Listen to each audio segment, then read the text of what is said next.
ગુજરાતમાં ગ્રામ્ય વિસ્તારોમાં ઘર વિહોણા પરિવારોને પોતાનું પાકું ઘર બનાવવામાં વધુ સરળ રહે તે માટે રાજ્ય સરકારે મહત્વપૂર્ણ નિર્ણય લીધો છે। મફત રહેણાંક પ્લોટ ફાળવવામાં આવતા લાભાર્થીઓને જમીન સમથળ અને વિકસિત કરવા મળતી સહાયમાં ધરખમ વધારો કરવામાં આવ્યો છે। હવે પ્લોટ દીઠ મળતી સહાય ₹1,000થી વધારીને 5,000 કરવામાં આવી છે। એટલું જ નહીં, ગામ તળમાં મફત પ્લોટ ફાળવવા માટેની ખડા ટેકરાવાળી જમીન સમથળ કરવા પ્રતિ હેક્ટર મળતી સહાય ₹50,000થી વધારી સીધી 2 લાખ સુધી કરવાનો નિર્ણય કર્યો છે। એટલે કે પ્લોટ સમથળ સહાયમાં 5 ગણો અને જમીન સમથળ સહાયમાં 4 ગણો વધારો કરી રાજ્ય સરકારે ગ્રામ્ય આવાસ વિકાસને નવી દિશા આપી છે। ઉત્તર ગુજરાતના ચેકમેટ વિસ્તારમાં ભારે વરસાદને પગલે સાબરમતી નદીમાં નવા નીરનું આગમન થતાં જળસપાટીમાં સતત વધારો થઈ રહ્યો છે।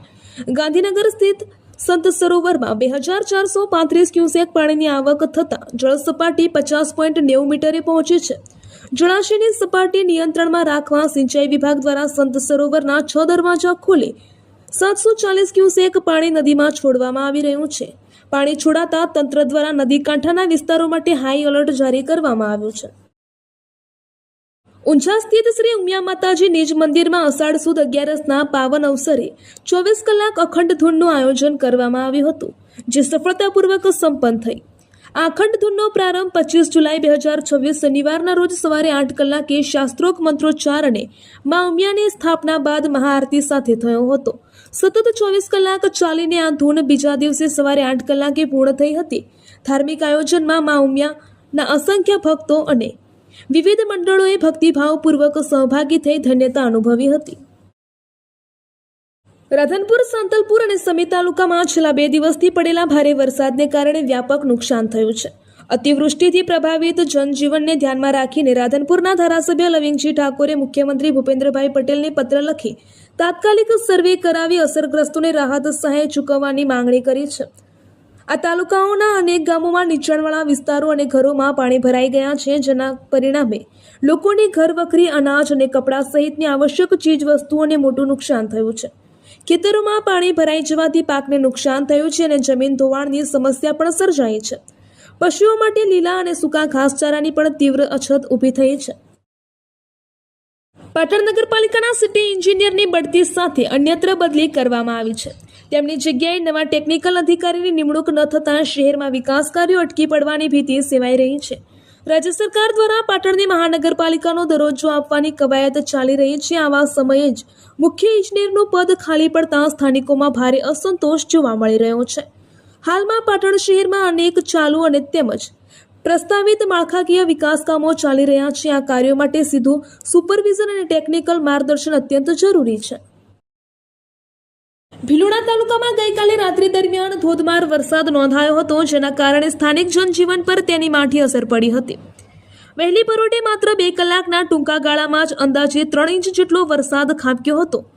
ભિલોડામાંથી નીચાણવાળા વિસ્તારો અને રસ્તાઓ પર પાણી ફરી વળ્યા હતા। ભિલોડા વિસ્તારમાં ભારે પડેલા વરસાદને કારણે ઇન્દ્રાસી નદીમાં નવા નીરની આવક થઈ હતી। નદી જીવંત બનતા અને ખેતરોમાં સિંચાઈ માટે પાણી પહોંચતા સ્થાનિક ખેડૂતોમાં મોટો સંતોષ અને ખુશી જોવા મળી હતી। છેલ્લા 24 કલાકથી અમદાવાદમાં વરસાદે વિરામ લીધો છે, ત્યારે શહેરમાં વરસાદ બાદ અનેક જગ્યાએ ભૂવા પડવા અને રોડ બેસી જવાની ઘટનાઓ બની છે। પશ્ચિમ વિસ્તારમાં બોપલ, ઘુમા, શેલા અને વેજલપુર વિસ્તારમાં હજુ પણ સોસાયટીઓ પાણીમાં ગરકાવ છે।